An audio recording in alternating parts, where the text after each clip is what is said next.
José, um grande líder em tempos de crise. Capítulo 47 do livro de Gênesis destaca a forte liderança de José em tempos de crise. José é o homem que faz a ponte entre a sua família e Faraó. É o homem que administra a crise da fome mundial. É o homem que promete ao seu pai que vai sepultá-lo com a sua parentela em Hebrom. José ele vai apresentar aos seus irmãos a Faraó, com a sua família levada a Gósen. Era a hora de José tomar as medidas legais para eles, o visto de entrada, para estabelecê-los no Egito. Destacamos alguns pontos importantes. A primeira coisa que eu aprendo aqui é que nós vemos uma apresentação amável quando os irmãos de José chegam no Egito. José ele escolhe dentre seus 11 irmãos 5 para ir até ele. A segunda coisa que eu vejo é uma pergunta intrigante. O faraó pergunta aos irmãos de José: qual é o seu trabalho? Pergunta qual é a profissão deles. E eles respondem conforme José o havia os instruído. Eles começam dizendo: os teus servos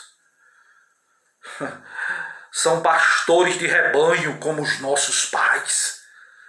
Viemos habitar nesta terra porque não existe pasto para o nosso rebanho. Nós vemos com isso que os irmãos de José estavam diante de Faraó dizendo que a estadia deles no Egito seria temporária.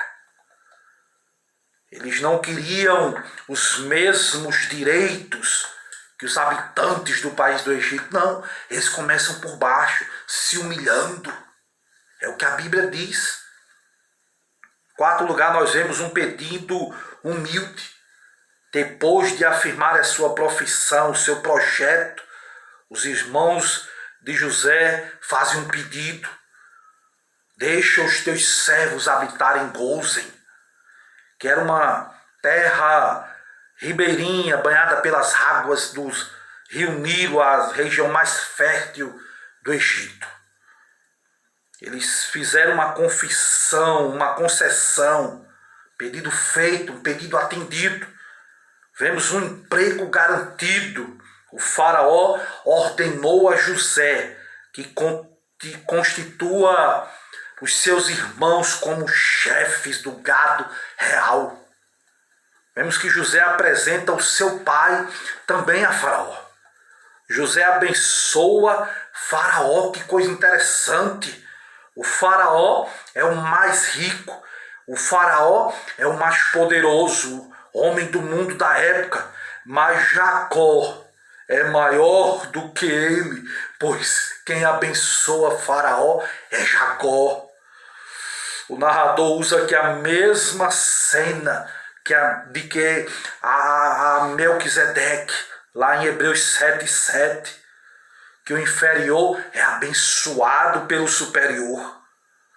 Portanto, para o narrador, assim como Melquisedeque era superior a Abraão, o velho patriarca Jacó era superior também ao poderoso Faraó.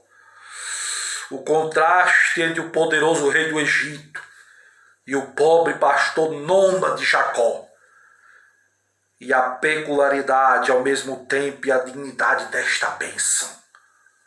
Faraó, ele interroga a Jacó e faz a seguinte pergunta: quais são os dias de anos da tua vida? E vemos Jacó responder a Faraó. Como diz o teólogo Matthew Henry, o Faraó faz uma pergunta comum, mas Jacó lhe responde de forma em comum. 2 pontos.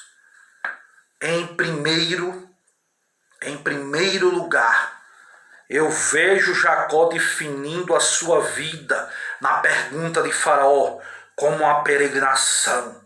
Sua vida havia sido de peregrino, de forasteiro, de nômade, na busca pelo lar permanente.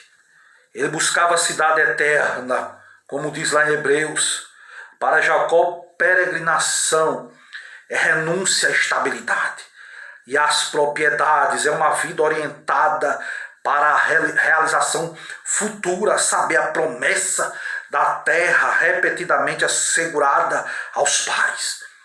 Em segundo lugar, vemos Jacó definindo seus dias como poucos e maus.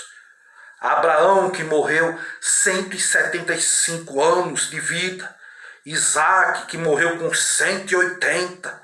Jacó agora define os seus dias como poucos e maus. A vida de Jacó não havia sido de amenidades, não. Foram muitas lutas, muitas lágrimas, muito sofrimento. A sua existência foi amarga, foi uma vida cheia de preocupações. É o que nós vemos na vida de Jacó. É o que nós vemos Jacó dizendo para Faraó. E devemos destacar duas coisas importantes. É que José dá à sua família posse na terra do Egito. José instala a sua família, lhe dá propriedades na terra do Egito. Em segundo lugar, eu vejo que José sustenta a sua família. José foi um homem que sustentou com pão ao seu pai, aos seus irmãos, segundo o número dos seus filhos. José, meu irmão, ele não foi só o provedor do mundo, mas foi, sobretudo, o provedor da sua casa, da sua família. José compreendeu, através da sua maturidade, que os seus irmãos não eram alvos de retaliação, de vingança, de ódio, não. Ele não pagou o mal com o mal, mas pagou o mal com o bem. José não apenas perdoou os seus irmãos, mas também foi o provedor da vida deles. Isso é sinal de um perdão verdadeiro. Não basta deixar de fazer o mal aos que nos fazem mal, não. Devemos também lhes fazer o bem, como José fez aos seus irmãos. José cuidou dos seus irmãos antes do pai morrer e depois também da morte do seu pai. O seu cuidado pelos seus irmãos não era para impressionar Jacó na frente dele, não. Não. Devemos sempre buscar oportunidades para ouvir quem um dia nos tratou com desamor. José administrou a crise da fome no Egito. Do ponto de vista antissemita, a política agrária de José era a seguinte: antissemita. José recolheu todo o dinheiro em circulação para o caixa de Faraó. Depois forçou o povo a darem as suas vacas, o seu gado. Depois forçou o povo a dar as terras. E depois foram obrigados a trabalhar como escravas. Mas existe outra linha de pensamento, que é a que nós concordamos, que se opõe a esse pensamento antissemita. Entendemos que a sabedoria de José foi notória.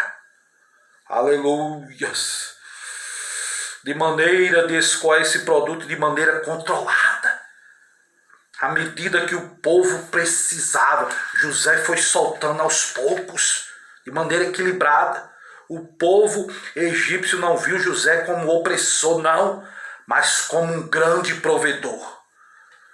E vemos que José, ele arrecada todo o dinheiro. A seca era implacável na época, tanto no Egito como em Canaã. As pessoas desfaleciam por causa da fome. Mas José recolheu todo o dinheiro em circulação. Quanto em Canaã, através da venda do cereal, ele não reteve nada para si mesmo, não. Que nós aprendamos com José, este grande homem de Deus.